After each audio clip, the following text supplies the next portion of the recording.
একটি সারা বাংলাদেশের আলোচিত একটি খবর। গোয়ালন্দে নুরাল পাগলের দরবারে হামলা, নিহত এক, এরকম একটি রিপোর্ট প্রকাশ করেছেন দৈনিক যুগান্তরের শিরোনামে। কিন্তু মূল ঘটনাটা কি, এ সম্পর্কে একটা বিস্তারিত লেখা আছে। এ সম্পর্কে ব্যুরো প্রতিনিধির পাঠানোর খবরটি আমি অবিকলভাবে আপনাদের সামনে কোট আনকোট করছি।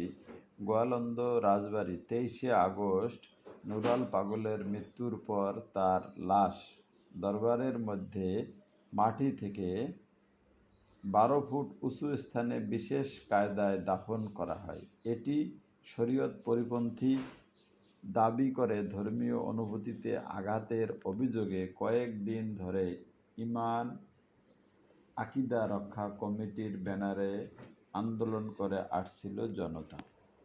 শুক্রবার বিকেল 4টার দিকে নুরাল পাগলের লাশ উঁচু কবর থেকে তুলে গোয়ালন্দ বাস স্ট্যান্ডে মহাসড়কে আগুন দিয়ে পুড়িয়ে দেয় তারা।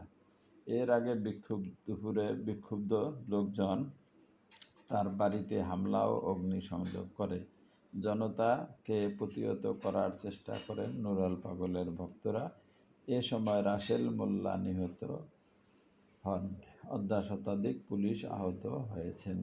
পুলিশের 2টি ডাবল কেবিন পিকআপ সহ উপজেলা নির্বাহী কর্মকর্তার গাড়িও ভাঙচুর করা হয়।